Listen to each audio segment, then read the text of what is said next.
نماز بھاری ہوتی ہے، تو بھائی ہم اس چیز سے بچنے کی کوشش کریں. خاص کر یہ جو فجر اور عشاء کا وقت ہوتا ہے، اس پر تو ہم اتنا اللہ سے مانگ کر وہ کیفیت حاصل کریں کہ ہم فوراً مسجد کی طرف چل پڑیں. حضور صلی اللہ علیہ وسلم نے جن اعمال کے اندر کامیابی بتائی ہے، وہ ہماری وہ کیفیت بن جائے، ہمیں وہ اعمالوں سے کامیابی نظر آئے. اللہ دیتے ہیں کامیابی. اور حضور صلی اللہ علیہ وسلم ہر گھر کے اندر حضور کی سنت زندہ ہو جائے، مستورات ہماری صحابیات والے جذبات ان میں آ جائیں، وہ صحابیات کو پسند کریں، وہ ان کو اپنا آئیڈیل بنائیں. یہ تب ہوگا کہ جب ہماری اپنی محنت شروع ہوگی، یعنی ہم خود اپنی ذات سے پوری دنیا کے لیے خیر کا ذریعہ بھی بن سکتے ہیں اور خدا نہ خاصہ رکاوٹ بھی بن سکتے ہیں. تو میرے محترم دوستو عزیزو، اس محنت سے یہی چاہا جا رہا ہے کہ ہم اللہ کے راستے میں نکلیں اور اپنے کلمے کو بنائیں، اپنے یقین کو بنائیں. یہ گھنٹوں بولنا پڑے گا. اللہ سے ہوتا ہے، اللہ کے غیر سے، اللہ کے بغیر کچھ نہیں ہوتا. اللہ کرتے ہیں اپنی قدرت سے، اللہ کرنے میں کسی کے محتاج نہیں.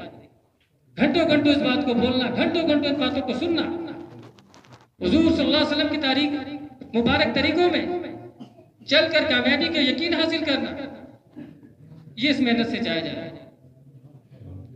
اور میرے محترم دوستو عزیزو، یعنی ہر بندے کے بارے میں حدیث میں آتا ہے جس کا مفہوم ہے کہ ہر بندے سے اس کی ریت کے بارے میں پوچھا جائے.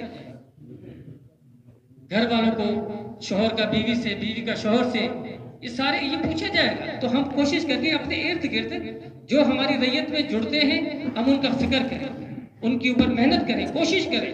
جیسا کہ مولوی صاحب نے فرمایا کہ ہم محنت، دعا، باقی اللہ کریں. اللہ رب العزت دلوں کو، یعنی جیسے موسیٰ علیہ السلام کو جب دودھ پلانے کا معاملہ آیا تو ان کی والدہ کو بلایا گیا، جس واقعے کا مفہوم ہے اب آ رہی ہے. اللہ نے ان کی دل سے وہ ممتا، وہ محبت کو کھینچ دیا تاکہ اس کو پتہ نہ ہو پھر ان کو یہ موسیٰ علیہ السلام کی ماں ہے.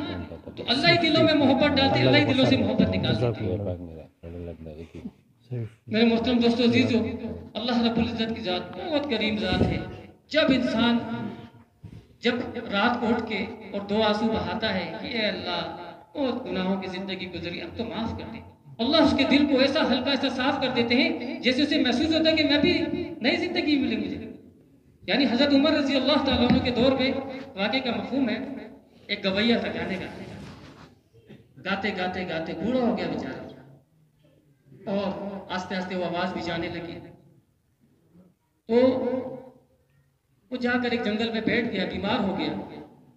تو اللہ کی طرف متوجہ ہو، یا اللہ ساری زندگی تیری نافرمانی کی، آج آخری وقت ہے، اے اللہ معاف کر دے. اب کچھ بھی نہیں، رویا دھویا. حضرت عمر رضی اللہ تعالیٰ عنہ کو اللہ رب العزت نے یعنی پیغام پہنچوایا کہ عمر میرا دوست وہاں جنگل میں پڑا ہے، جاؤ اس کی مدد کرو. حضرت عمر رضی اللہ تعالیٰ عنہ گئے، دوڑے اس کی طرف کہ اللہ نے مجھے بھیجا ہے تمہارے پاس. ایسوں کے لیے اللہ ایسوں کو معاف کرنے کے لیے تیار ہے. تو میرے محترم دوستو عزیزو، آج ہمارے جو مسلمان اللہ کے حکم، نبی کے طریقے کے خلاف زندگی گزار رہے ہیں، ان کے اوپر ہم محنت کریں، پیار سے، محبت سے. ہمیں اللہ نے توفیق دی ہے، ہمیں اللہ نے اس دین کی سمجھ عطا فرمائی ہے، تو ہم اپنے بھائیوں کے لیے خیر خواہ بنیں. نبی خیر خواہ ہوتے تھے، نبی خیر خواہی کا جذبہ رکھتے تھے، نرمی کا جذبہ رکھتے تھے.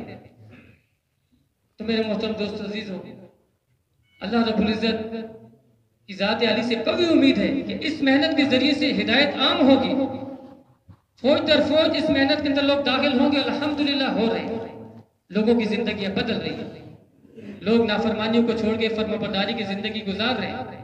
یہی اس محنت سے مقصود ہے کہ جو اللہ رب العزت کے احکامات ہیں، مسلمان ان احکامات کو پورا کرنے والا بنے. حضور صلی اللہ علیہ وسلم کے مبارک طریقے ہیں، مسلمان اس کے مطابق اپنی زندگی گزارے. یہ دین ہے، سیدھا دین اللہ نے دیا ہے. ایک جہان ہے جہاں ہم نے منتقل ہونا ہے.